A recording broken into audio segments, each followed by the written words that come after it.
Today, the nature of the global economy is changing. India is not a weak actor like in 91. In the 90s, we simply had to adapt to what was the dominant trend. But today, I think we can work with the US, with the EU and others to reshape the global economic order. So there is actually, objectively, we are in a better situation.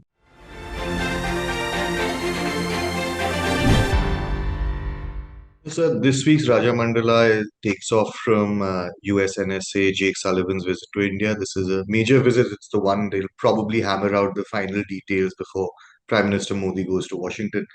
Um, One of the major things you point out in this article, everyone should read it, it's on the indianexpress.com, is the US turn to geoeconomics as a US domestic policy priority and how its geopolitical and diplomatic outward orientation is going to be determined by that.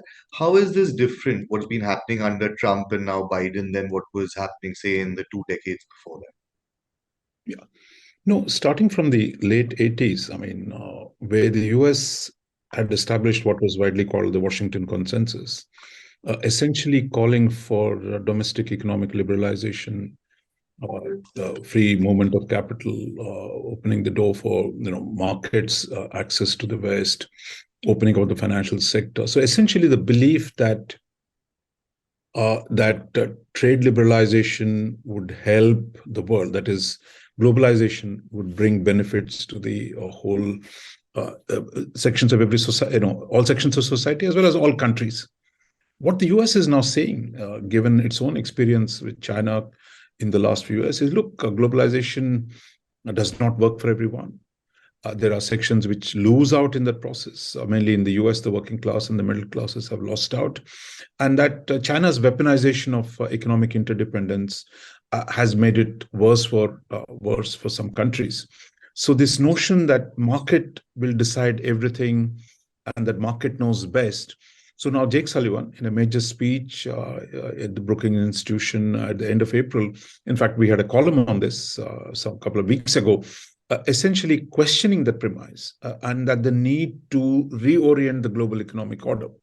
Now, Trump had started in his own chaotic way some of these arguments. I think what the Biden administration has done is to give it a systematic framework of one, rejigging the global economic order, creating more space for national policies. That is, for example, it's not a smart idea to let China be the only place where everything gets manufactured, and that the US needs to manufacture more things. Two, in the advanced technology areas, the US needs to invest in its own capabilities.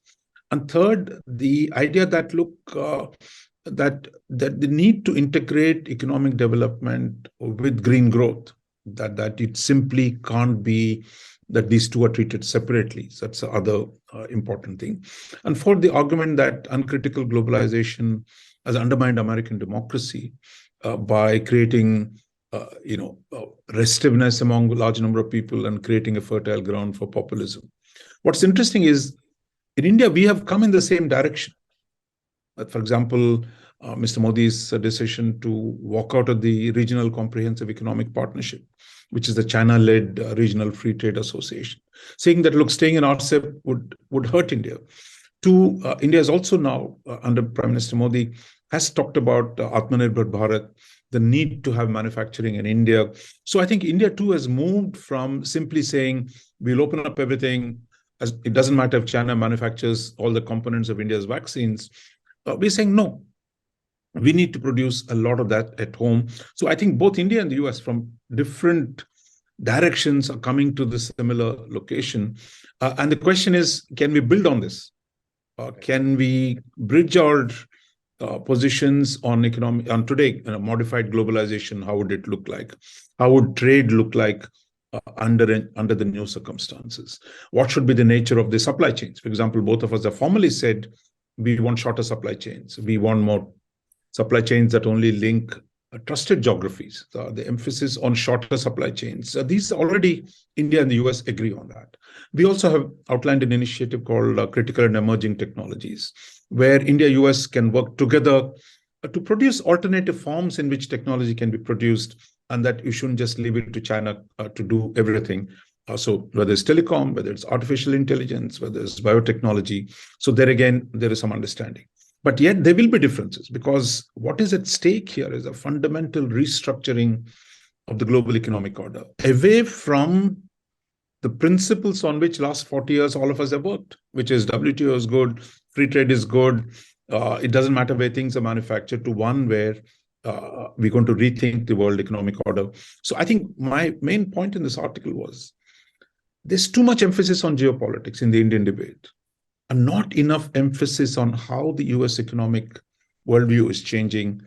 And we need to pay attention to that, because in the long term, India's prosperity finally depends on not how many weapons we get from the US, but on the massive economic restructuring, the possibilities for which we have opened up. So I think India's debate too must move beyond geopolitics. Right now, I think the good news is that India and the US have overcome many of the geopolitical differences, but they've yet to begin a serious conversation on the possibilities of geo-economics between the two countries. So one of the interesting things in the piece you go through that history of the last 20, say, since the first Bush administration, towards the end of the Clinton administration and the first Bush administration, all the hurdles in geopolitics that the two countries have crossed with political will on both sides. Why is it that, what do you see as possible hesitations? Because the one thing we've had with the US, that personal contact, the diaspora, people going to study, all of that, and business connections. I mean, some of our business leaders are US trained. I mean, some of the biggest ones have gone and come back. What do you think is the hesitation? Where does it come from? What is the hurdle in this sort of geo-economic tie-up, seeing, complementary outcomes where the two countries working together, or people from both countries working together? No, I would say on the geopolitics, it's really the Indian debate which has to catch up with policy, because the people who write on these issues are still, a lot of them are rooted in the past. And while the governments have moved on, I mean, I think, but you have the Indian strategic community continue to debate as if nothing has changed. Because after all, I'm not saying it. It is Prime Minister Narendra Modi 7 years ago, addressing the US Congress, said India's historic hesitations in dealing with the US are over.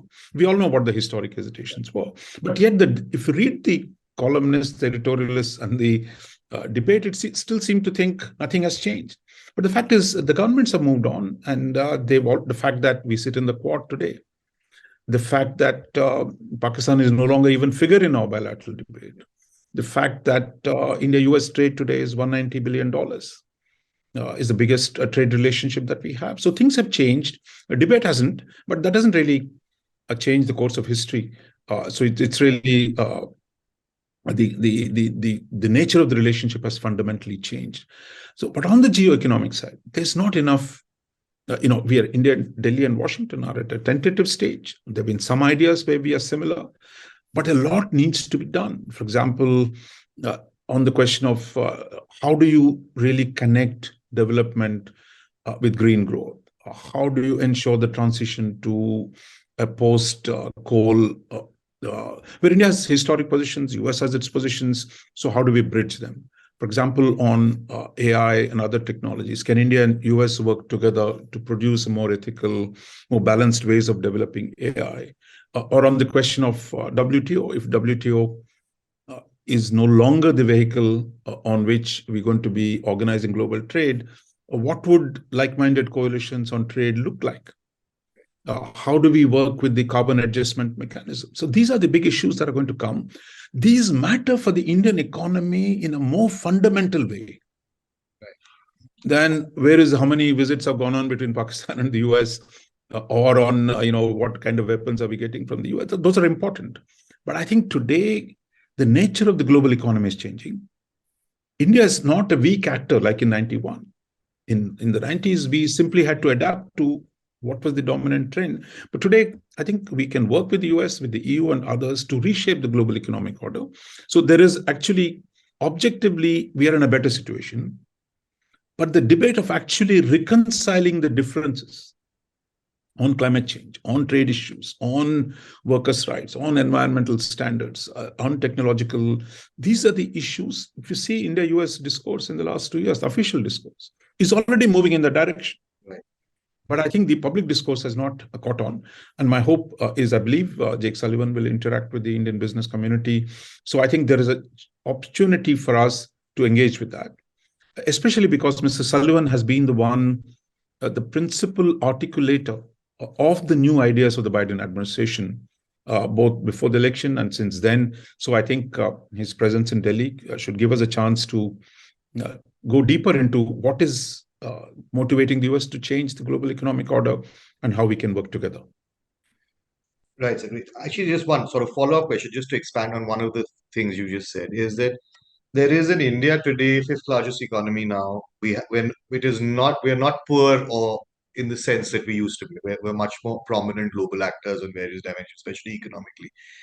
How much do you think this churn that's going on now in the larger geopolitical sense, and now with this closeness to the US, how much of it is an opportunity for us to have a voice in shaping this new order? So if we say sit out, or if we don't engage in the ways that you're suggesting now, are we going to be losing out in a big way, or is there a window of opportunity right now? How do you see that, this entire perspective, this Yeah. scenario? Yeah.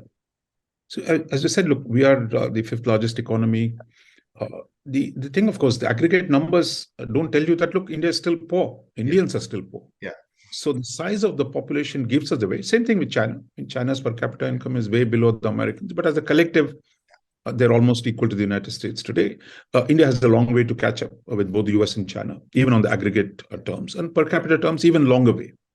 I think what the opportunity today is that, unlike in the past, where we simply had to accept the global rules, today our collective weight, aggregate weight, gives us a chance to engage with them.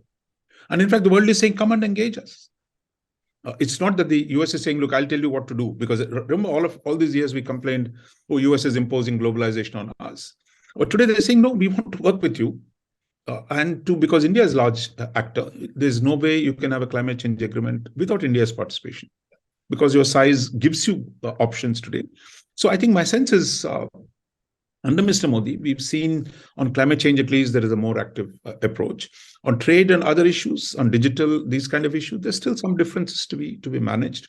But I think there is an historic opportunity for us, for the first time since independence, to actually contribute to the writing of the rules. Because historically, what we've done is, through the non-aligned movement, through the G77, or through the G20, you can try and form a trade union demanding this and that. But that doesn't take you to the actual rule writing business. But in India, that works closely with the other major economies like the US, EU, Japan. Then you are in a position to actually start contributing to the reshaping of the global order. And I think we need to seize that opportunity. And we have an opportunity today with us.